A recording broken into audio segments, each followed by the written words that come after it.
ये बात है बॉलीवुड के दिग्गज एक्टर सुनील शेट्टी के पिताजी की, वीरप्पा शेट्टी की। उनकी उम्र 9 साल थी तभी उनके पिताजी की डेथ हो गई थी। तो उनको 3 बहनें थी और घर का पूरा परिवार का भार उनके ऊपर आ गया था। तो ऐसे में वो नौकरी के लिए घर से भागकर मुंबई चले आए थे।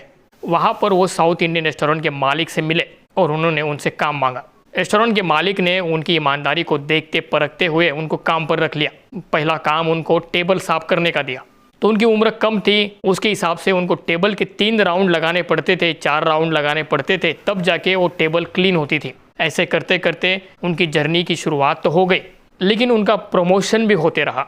वैसे ही साउथ इंडियन रेस्टोरेंट के मालिक की तरक्की भी होती रही। उनका एक रेस्टोरेंट था जिसके 2 हो गए, 2 से 3 हो गए, और वीरप्पा शेट्टी की धीरे धीरे तरक्की मैनेजर तक हो गई। तो तीनों रेस्टोरेंट्स की मैनेजर की ड्यूटी वो खुद करते थे। तीनों रेस्टोरेंट्स को खुद आरी बारी से देखते थे। ऐसे में आगे चलकर रेस्टोरेंट के मालिक की उम्र बढ़ गई, वो थक गए। तब उन्होंने कहा कि अब इन रेस्टोरेंट्स का मैं क्या करूं, क्योंकि मेरी कोई संतान नहीं है।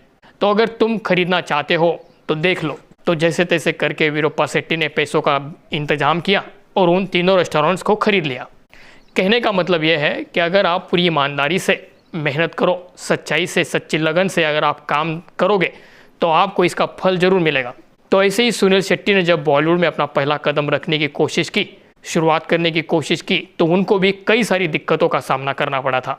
लेकिन इसमें दिलचस्प बात ये थी कि उनकी एक भी फिल्म रिलीज़ नहीं हुई थी। उनकी डेब्यू फिल्म रिलीज़ नहीं हुई थी, लेकिन उसके पहले ही उन्होंने 40 फिल्में साइन कर ली थी।